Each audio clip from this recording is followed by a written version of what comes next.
Acompáñame a leer un capítulo más de este libro. Hoy vamos a leer 2 principios, comenzando con el principio del ritmo. Vamos a ver qué nos quiere decir este principio.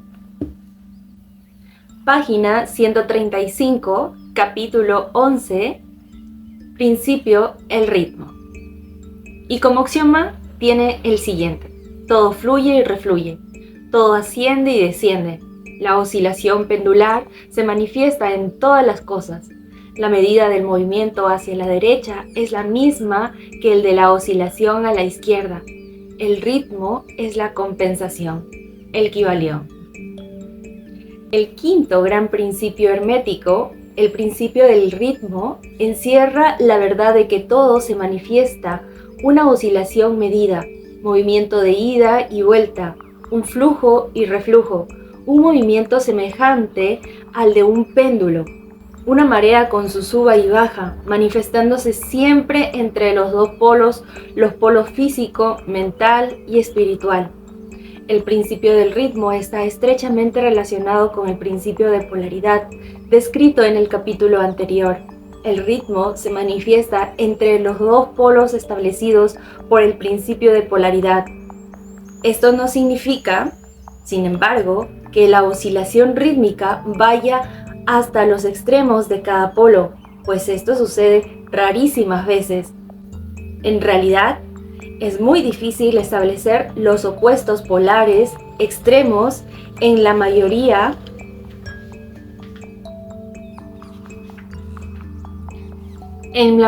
de los casos, pero la oscilación es siempre hacia un polo primero y después hacia el otro.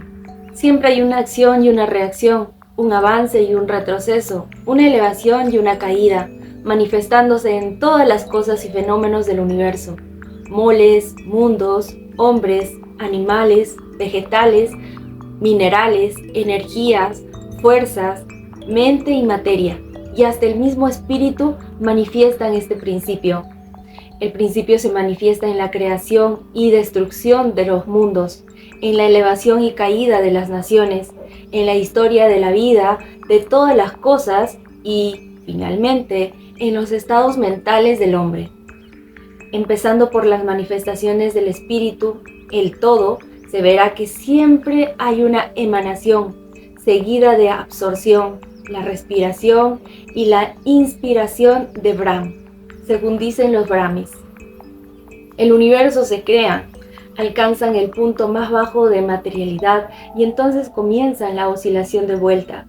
Los soles nacen, alcanzan la cumbre de su poder, empiezan el progreso de su retrogresión y después de eones sin cuento se convierten en nuestras masas de materia, esperando otro impulso que imparta en ellos nuevas energías internas y que los lleve a un nuevo ciclo de vida solar.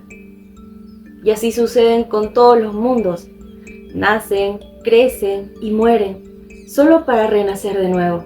E igualmente sucede con todas las cosas de cuerpo o forma. Oscilan de acción a reacción, del nacimiento a la muerte, de la actividad a la inactividad, y de nuevo comienza el ciclo.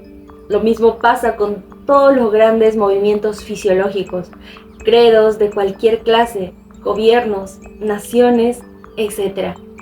Nacen, llegan a su madurez, decaen, mueren, solo para renacer de nuevo. La oscilación pendular es evidente por doquier. La noche sigue el día y el día a la noche. El péndulo oscila del verano al invierno y de este al aquel. Los corpúsculos, átomos y moléculas y todas las masas de materia oscilan en torno del círculo que corresponde a su naturaleza. No hay tal reposo absoluto o cesación de movimiento. Todo movimiento participa del ritmo. Este principio es de aplicación universal. Puede ser aplicado a cualquier cuestión o fenómeno de las muchas fases de la vida. Puede aplicarse a todas las fases de la humana actividad. Siempre existe la oscilación rítmica de un polo a otro. El péndulo universal está siempre en movimiento. Las mareas de la vida fluyen y refluyen de acuerdo con la ley. La ciencia moderna reconoce el principio del ritmo y lo considera de aplicación universal en cuanto se refiere a las cosas materiales. Pero los herméticos llevan el principio mucho más allá y saben que sus manifestaciones se extienden a las actividades mentales del hombre y que él solo explica la gran sucesión de sus modalidades, sentimientos y otros cambios contundentes que notamos en nosotros mismos. Pero los herméticos, al estudiar la operación de este principio, han descubierto el modo de sustraerse a las actividades mediante la transmutación. Los maestros herméticos descubrieron que, en tanto que el principio del ritmo era invariable y evidente en todos los fenómenos mentales, había dos polos de manifestación en los que a los fenómenos mentales concernía. Descubrieron que había dos planos generales de conciencia.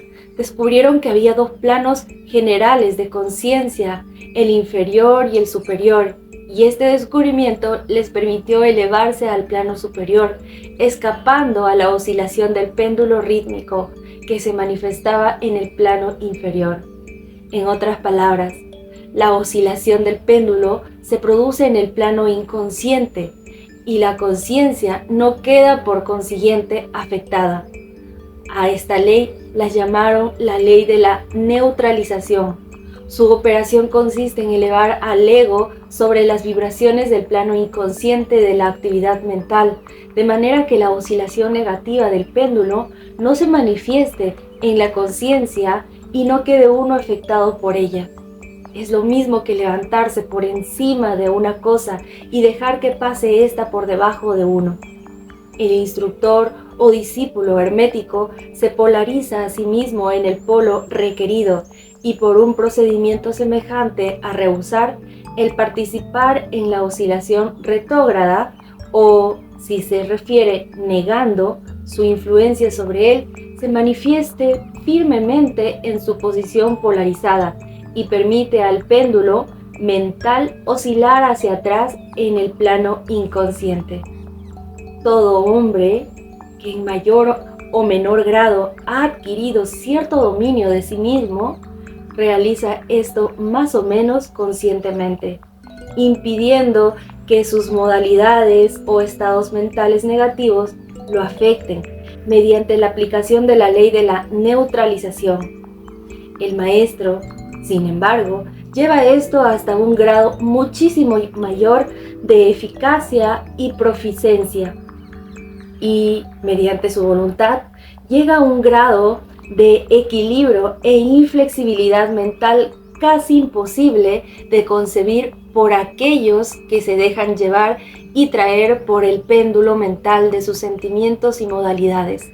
Todo pensador apreciará debidamente la gran importancia del asunto con solo considerar los esclavos que, en su mayoría, la gente son sus propios estados de ánimo, sentimientos y emociones y el poco dominio de sí mismos que tienen. A poco que se medite el asunto, se comprenderá cuánto nos han afectado en nuestra vida esas oscilaciones del ritmo, cómo a un péndulo de entusiasmo ha seguido un correspondiente periodo de depresión. Igualmente, tenemos periodos de valor que son seguidos de periodos de desaliento y miedo, y así sucede con todos o con la mayoría, por lo menos. Mareas de sentimientos y emociones se elevan y caen, pero nunca sospechan la causa de ese fenómeno. Si se comprende la operación de este principio, se obtendrá la clave para dominar esas oscilaciones y uno podrá conocerse a sí mismo mucho mejor, evitando además el dejarse llevar por esos flujos y reflujos. La voluntad es muy superior a la manifestación consciente de este principio, por más que el principio mismo nunca puede ser destruido. Podremos sustraernos a sus efectos, pero, no obstante, el principio obrará. El péndulo siempre oscila, si bien podemos evitar los ser arrastrados por su oscilación. Existen además otras particularidades en la operación de este principio del ritmo, de las que vamos a hablar ahora. Dentro de su operación está lo que se conoce como la ley de compensación. Una de las definiciones o significados de la palabra compensación es contrabalancear, equilibrar, y en este sentido se emplea dicho término en la filosofía hermética. A esta ley de compensación se refiere el Kybalión cuando dice: la medida de la oscilación hacia la derecha es la misma que la oscilación a la izquierda. El ritmo es la compensación. La ley de la compensación es la que hace que la oscilación en una dirección determine otra oscilación en sentido contrario, y así se equilibran mutuamente. En el plano físico veremos muchos ejemplos de esta ley. El péndulo de un reloj oscila hacia cierto punto hacia la derecha y allí vuelve a oscilar hacia la izquierda otro tanto. Las estaciones se equilibran unas a otras de la misma manera. Las mareas obedecen a la misma ley y la misma ley se manifiesta en todos los fenómenos del ritmo. El péndulo, que solo hace una oscilación corta hacia la derecha, hace otra oscilación corta hacia la izquierda. Si la oscilación hacia la derecha es grande, la oscilación hacia la izquierda lo es igualmente. Un objeto cualquiera arrojado hacia arriba tiene que recorrer exactamente el mismo camino de vuelta. La fuerza con que se lanza un proyectil hacia arriba se produce cuando el proyectil vuelve a la Tierra. Esta ley es constante en el plano físico, como cualquier referencia a la mejor autoridad científica lo corroborará. Pero el hermético lo lleva aún más allá y afirma que los estados mentales están sujetos a la misma ley. El hombre capaz de gozar agudamente es capaz de sufrir en igual grado. El que solo es capaz de escaso dolor tampoco puede gozar más que escaso placer. El cerdo sufre mentalmente muy poco, pero en cambio tampoco puede gozar gran cosa. Está compensado. Por otra parte, hay animales que gozan extraordinariamente, pero también su sistema nervioso y temperamento los hacen sufrir extremos grados de dolor. Igualmente sucede con el hombre. Hay temperamentos que solo son capaces de muy poco goce, pero entonces solo existe como compensación una capacidad para soportar muy poco dolor, en tanto que otros hombres que pueden gozar intensamente sufren en igual grado. La regla es que la capacidad para el placer y el dolor en cada individuo está equilibrada. La ley de compensación opera ampliamente aquí también. Pero el hermético va más allá, aún en esta materia, y afirma que antes de que uno pueda gozar de cierto grado de placer, es necesario que haya oscilado proporcionalmente otro tanto hacia el otro polo del sentimiento o sensación. El negativo en esta manera procede al positivo, es decir, que al experimentar cierto grado de placer no se seguirá que haya que pagarlo, con el correspondiente grado de dolor, por el grado de dolor. Por el contrario, el placer es la oscilación rítmica de acuerdo con la ley de compensación, originada por un grado de dolor experimentando previamente, bien en la vida actual o en encarnaciones anteriores. Y esto arroja una nueva luz sobre el problema del dolor. Los herméticos consideran la cadena de vidas como continua, como simples partes de una sola vida del individuo, de suerte que la oscilación rítmica es considerada en esta forma, mientras que no tendría significado alguno si no se admitiera la doctrina de la reencarnación.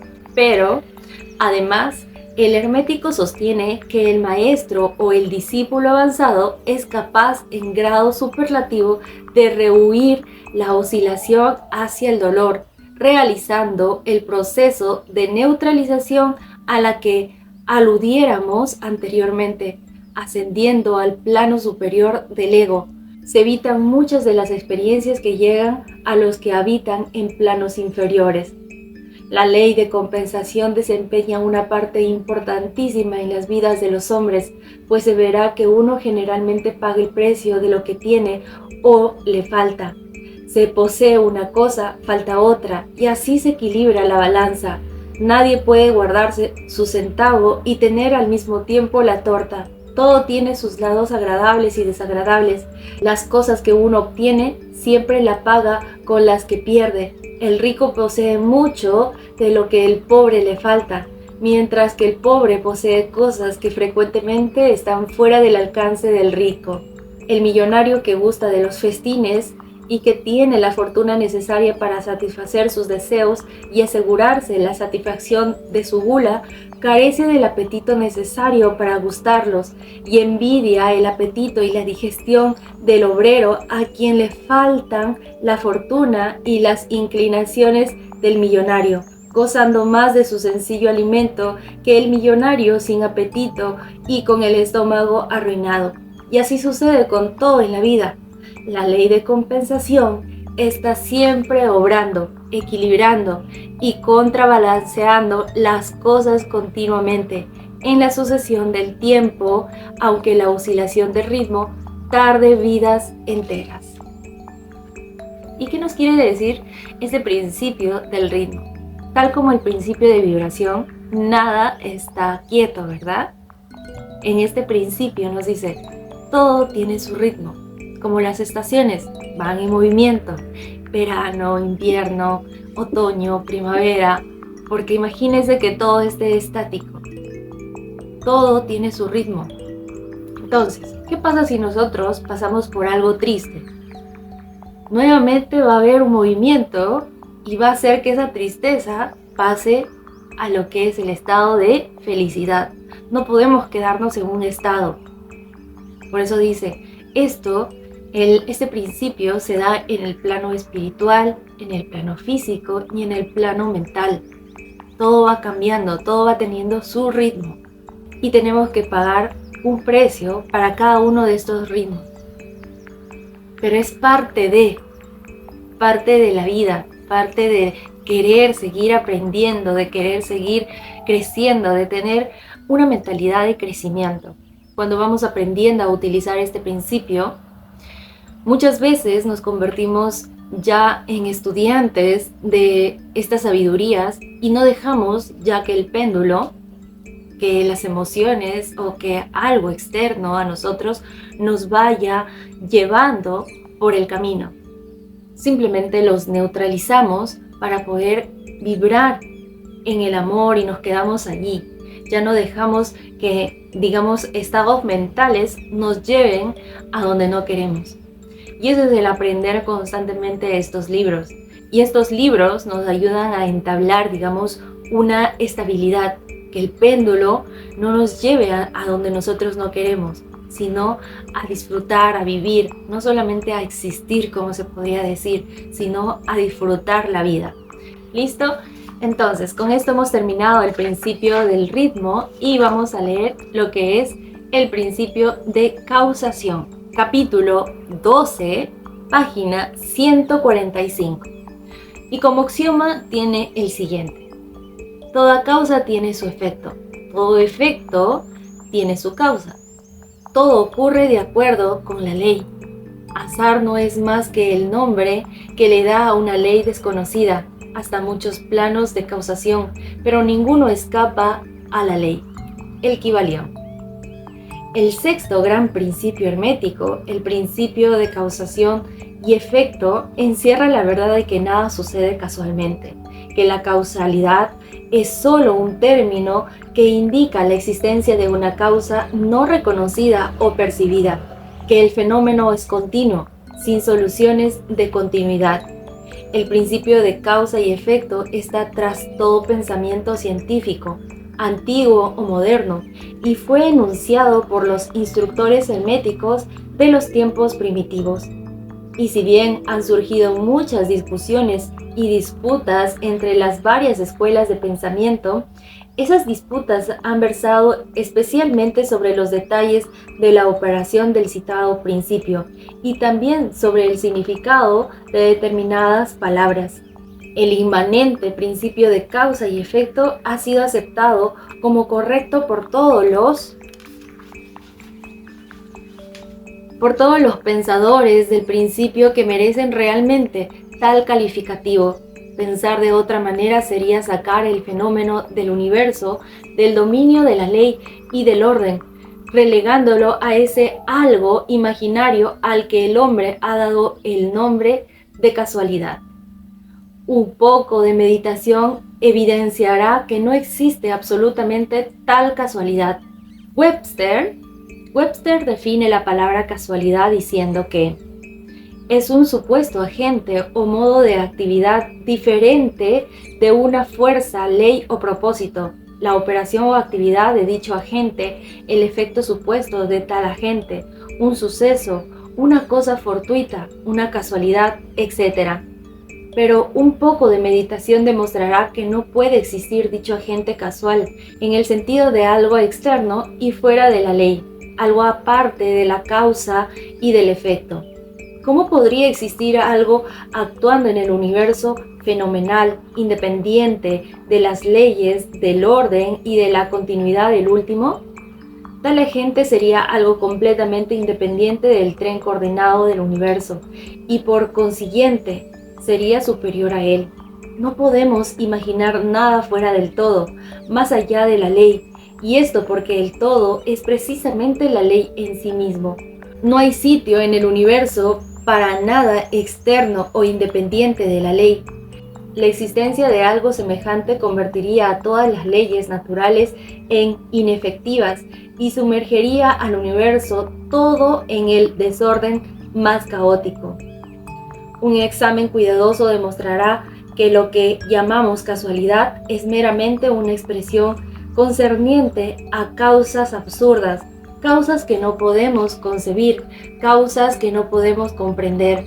La palabra causa deriva de una frase que significa echar los dados, siendo la idea encerrada que la caída es meramente una ocurrencia, sin relación con causa alguna.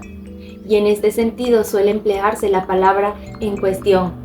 Pero cuando se examina el asunto detalladamente se verá que no hay tal casualidad absolutamente en la caída de un dado. Cada vez que cae el dado mostrando cierto número, obedece a una ley tan infalible como la gobierna la revolución de los planetas en torno del Sol. Si se arrojan los dados un gran número de veces, se verá que los puntos marcados son casi iguales. Esto es, que habrá igual número de unos, de dos, etc. Arrójese una moneda al aire y al caer dará cara o cruz, pero si se arroja un número de veces suficiente, las caras y las cruces se igualarán, pero todo cae bajo la operación de la ley de causa y efecto, y si pudiéramos examinar todo el eslaboramiento de causas, veríamos claramente que era sencillamente imposible que el dado cayera en otra forma que en la que cayó, bajo las mismas circunstancias y al mismo tiempo.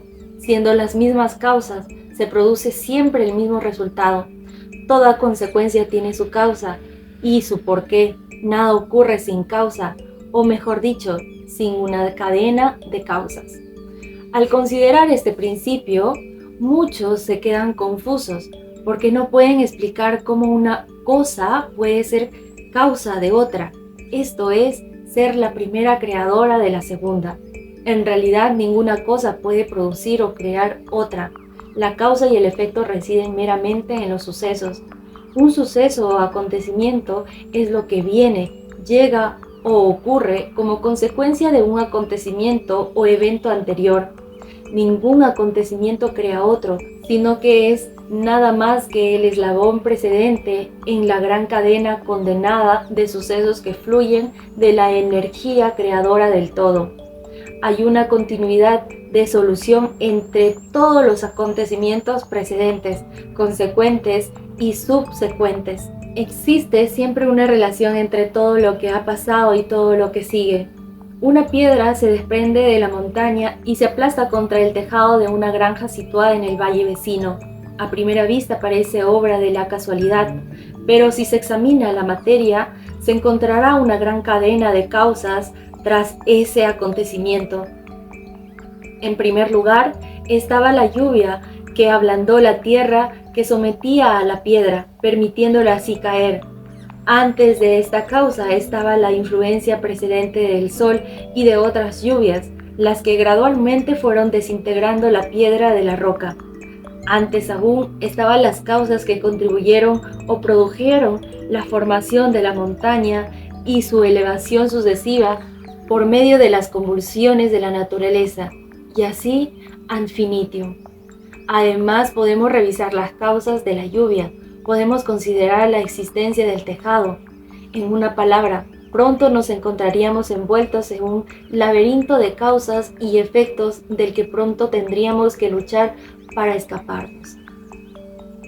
Y así como un hombre tiene 2 padres y 4 abuelos y 8 bisabuelos y 16 tatarabuelos, y así sucesivamente, de manera que al cabo de 40 generaciones se calcula el número de antecesores en muchos millones.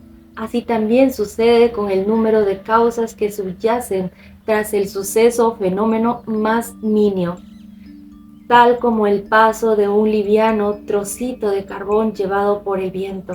No es nada fácil seguir la pista de esa partícula de hollín hasta los primitivos periodos de la historia del mundo, cuando formaba parte de un macizo tronco que más tarde se convirtió en carbón, y así sucesivamente, hasta el momento en que pasaba volando ante nosotros en busca de otras muchas aventuras. Y una poderosísima cadena de acontecimientos, de causa y efectos, la llevó hasta su actual condición, y esta no es más que uno de los tantos sucesos de la cadena, y que seguirán produciendo más y más eventos durante centenares y centenares de años a cantar desde ahora. Una de las series de acontecimientos originados por esa partícula de hollín flotante ha sido el escribir estas líneas, lo que ha obligado a un tipógrafo a realizar cierto trabajo.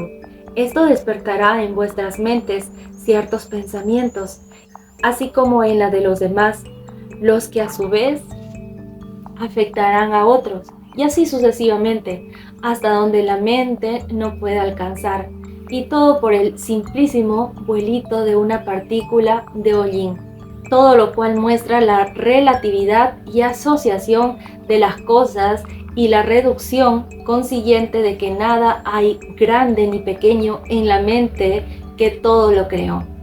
Meditemos un momento. Si cierto hombre no hubiera encontrado a cierta mujer en la oscura edad de piedra, vos que estáis ahora leyendo estas líneas, no estarías ahora aquí. Y si quizá la misma pareja no hubiera encontrado los que escribimos estas líneas, tampoco estaríamos aquí. Y al mismo hecho de que nosotros, por vuestra parte, escribíamos y de que vos leáis por la vuestra, afectará no solamente vuestras propias vidas, sino que también tendrá un efecto directo o indirecto sobre muchas otras personas que viven actualmente o que vivirán en las edades por venir. Todo pensamiento generado en vuestra mente, todo acto realizado, tiene sus resultados directos e indirectos que se eslabonan coordinadamente en la gran cadena de causa y efectos. No deseamos entrar a discutir sobre el libre albedrío y el determinismo en esta obra por múltiples razones.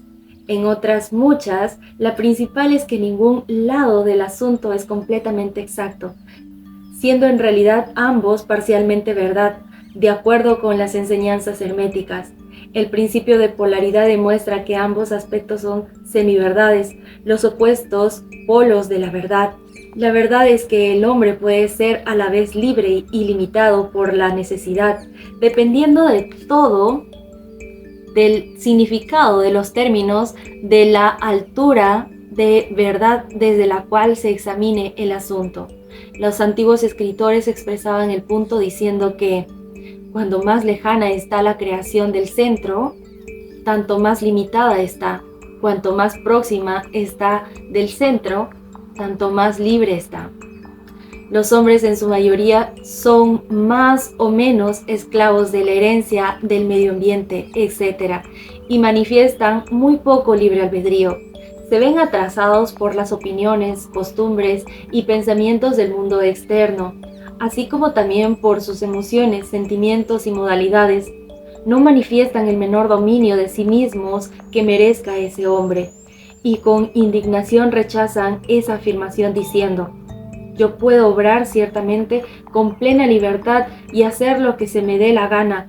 Hago precisamente lo que quiero hacer, pero no pueden explicar por qué o de dónde viene el necesito y me gusta. ¿Qué es lo que les hace querer una cosa con preferencia a otra? ¿Qué es lo que les hace gustar una cosa y no otra? ¿No hay ninguna razón para sus gustos y necesidades? El maestro puede transformar los sagrados y necesidades en otros en un extremo opuesto de su polo mental. Puede y tiene la capacidad de querer, en vez de querer porque algún sentimiento, modalidad, emoción o sugestión del medio ambiente despierte en él una tendencia o deseo de hacer tal o cual cosa. La mayoría de los hombres es arrastrada como si fuera una piedra, obedeciendo al medio ambiente, a las influencias externas y a las modalidades, deseos y emociones internas, etc., por no hablar de los deseos y voluntades de los demás que son más fuertes. La herencia, el medio ambiente y las sugestiones los arrastran sin la menor resistencia por su parte, sin que ejerciten en modo alguno su voluntad. Movidos como las fichas en el tablero de ajedrez de la vida, desempeñan su parte y se quedan a un lado después del juego. Pero los maestros que conocen las reglas del juego se elevan por encima del plano de la vida material y colocándose en contacto con los poderes superiores de su naturaleza, dominan sus propias modalidades, caracteres, cualidades y polaridades, así como el medio ambiente que los rodee, haciéndose en cada forma directores del juego en vez de meras fichas, causas en vez de efectos.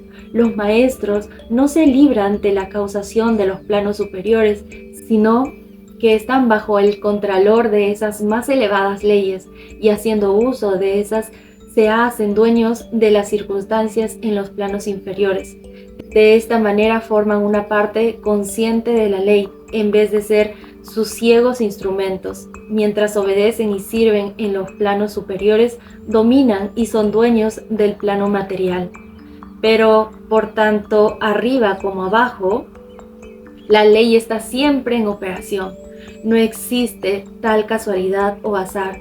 La ciega diosa ha sido abolida por la razón. Ahora podemos ver con ojos iluminados por el conocimiento que todo está gobernado por la ley universal y que el infinito número de leyes no son más que manifestaciones de la única gran ley. Es pues muy cierto que ni siquiera un gorrión deja de estar presente en la mente del todo, que hasta los cabellos de nuestra cabeza están contados, según dicen las escrituras.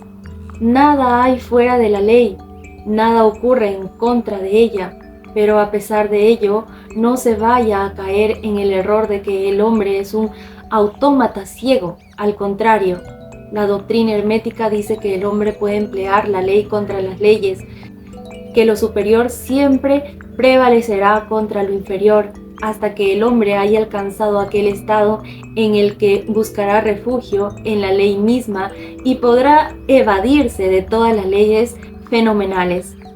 ¿Se puede comprender el significado íntimo, interno de esto? Y con esto terminamos el principio de causación, el principio de causa y efecto. Y este principio me encanta también, es uno de mis favoritos. Como dice, hay que ser más causas que efectos, ¿verdad? Porque este principio nos hace ver de que todo, absolutamente todo tiene sus efectos, para que nosotros nos hagamos, digamos, más responsables de nuestra vida y no yendo por la vida culpando a los demás o culpando de la vida o culpando a otros, que es la parte de nuestro ego que siempre hace, que busca siempre culpables. Y este principio nos hace pensar de que nuestra vida no es casualidad. Nosotros tenemos el poder, nosotros tenemos ese libre albedrío que pocas veces, como dice este capítulo, lo llegamos a utilizar.